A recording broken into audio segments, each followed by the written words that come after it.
It's 2024 and you still don't know how to do your makeup? Girl, let me teach you. Okay, so first and foremost, you're gonna start off with a clean face. Get some makeup wipes or baby wipes and just wipe your face off to get rid of any oils and stuff. So we're gonna start off with our eyebrows. I use edge control for my eyebrows. I was gonna do the same job. So I'm gonna take a brush and kind of like brush my eyebrows up. So with the other half of the brush is the pencil. So now, this is the part that really gets tricky. So you start off with the front of your eyebrow and kind of like line it into how you want your shape to be. So I'm lining it into how I want the shape to be, and with the top, you have to kind of like draw the arch yourself. Well, at least that's how I do it. I draw the arch into the way and into the shape that I want it to be. And once that arch is drawn, I move over to the second eyebrow and do the same thing. But with my second eyebrow, I start at the tip because it's not really that much hair at the end, so I can't do the same thing I do from the other eyebrow. So I go to the tip and I start drawing the way that I want it. So you know your eyebrow, you have your own eyebrow, so you got to do it how you would want it to be, how you would like for it to look. So with that being said, I'm now drawing my arch and the shape that I wanted. So now onto my favorite part, filling it in. I feel like this part you can't do any wrong. Like, you can do no wrong for this part. All you gotta do is start drawing and filling it in up until it's filled. Actually, I lied. You can do wrong for this part. So once you're filling this part in, make sure you don't get too heavy at the front corners of your eyebrow. At the start of your eyebrow, you have to start drawing really, really light. Like sometimes I tend to draw hard, but then I even it out at the end. So as you can see, I'm drawing a little lighter than how I'm drawing like the arch and the brow bone. Like, as you can see, this area right there is a little darker than the front, and you're gonna see the same thing for the second eyebrow. I always say eyebrows are sisters, not twins. Your eyebrows aren't supposed to look exactly the same. If you can manage to do that, then cool. But if not, then they're not supposed to be identical twin sisters. Like, they're sisters, not twins. So as far as this eyebrow, you see that I started with the front. It has to be really, really light. And I'm using the LA Pro concealer to conceal this out. This is also another one of my favorite parts when it comes to my makeup.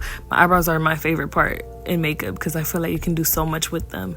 So I put the concealer on my hand, and then I'm gonna start off and I'm gonna spread it from my brow bone and spread it back.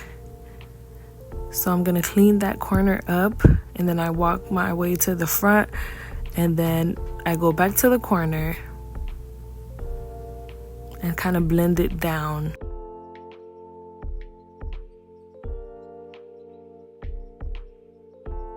So now I'm gonna do the same thing with this eyebrow. Start off under my brow bone, work my way to the end, and then I'm gonna walk my way to the front.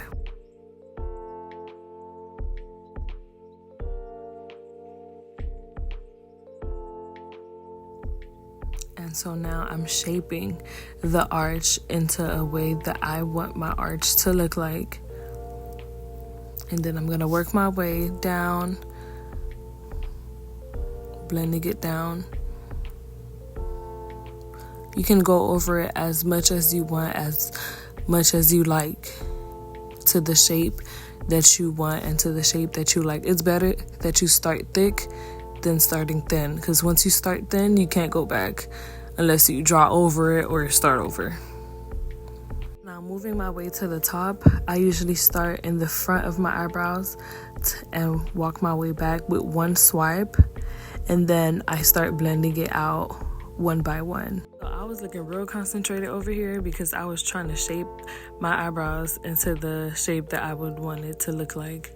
So usually for this part, I know a lot of girls put a darker concealer, but I like to use one concealer. Like, I don't got time to be doing that switch stuff. Like, I use the same concealer for both. For this part, I forgot to show y'all the part where I put my foundation on. I think my phone died or something like that, so the foundation was already put on, but now the concealer, I'm putting it under my eyes, the bridge of my nose, my chin, and then I'm gonna blend. So I usually blend with the brush and not a beauty blender, because I feel like the brush do more than the beauty blender in my opinion, but you can use the beauty blender or a brush. It does the same work. So when you're using your brush, make sure you're dapping and not swiping. Same thing for a beauty blender. Make sure you're dapping the beauty blender into the product and not swiping it into the product. And now I'm contouring. So I change my contour like every other day, because I learn like different techniques with my face. I learn my face and I learn different type of routines for my face. So now I'm using a brush to kind of like blend that out so that it can look as seamless as possible. You can also use a beauty blender, but I like to use a brush because I feel like the brushes keep the products on your face, whereas the beauty blender removes product from your face, in my opinion. But I don't know, do what works for you.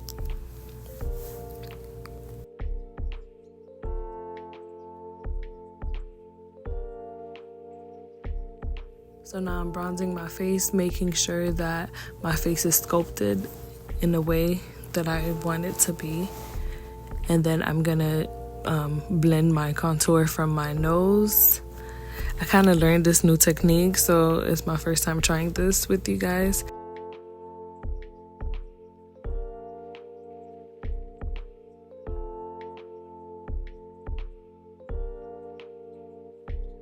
Again, I like to use brushes for my makeup. However, for the concealer on my nose, I like to use the beauty blender because I feel like it removes some of the product, whereas like a brush would kind of like keep it there. So I prefer to use a concealer on the bridge of my nose. And then I go back with my bronzing brush and continue bronzing how I was doing previously.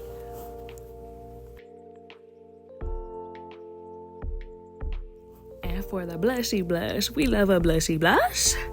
So in my makeup world, I feel like there's no such thing as too much blush because you can always fix it. So I'm putting blush in the same area that I put my contour. I don't put it directly on my cheekbones, like under my eye, because no. I felt like it wasn't enough blush, so I had to go back for more. Well, at least on the left side, I felt like it wasn't enough blush. But, you know, we go back for more. And now for my setting powder. I like to use the setting powder my color because I don't be liking all that extra lighting, brightening. I feel like the concealer do enough for me, in my opinion. It's going to look lighter, but you'll see like it blends into my skin. It's my skin tone.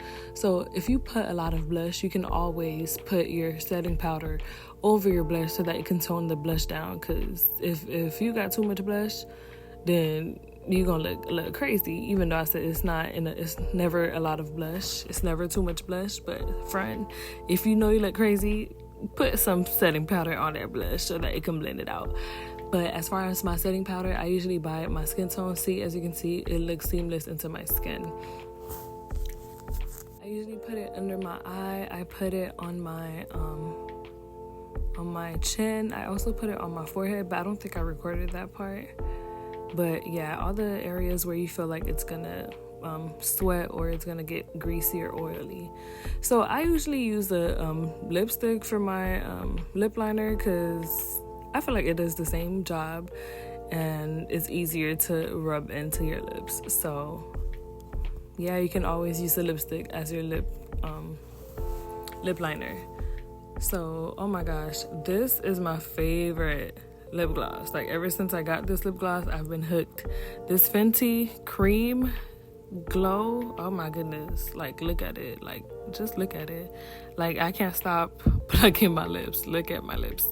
Come on. And then here I'm putting some mascara. You could put mascara on. I don't need to slow this down. We need to yeah.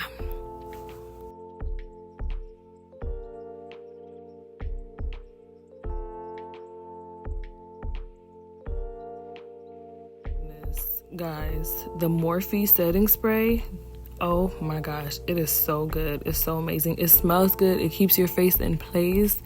And it's just like awesome. It's like the best.com. So I suggest you guys to go get it like yesterday.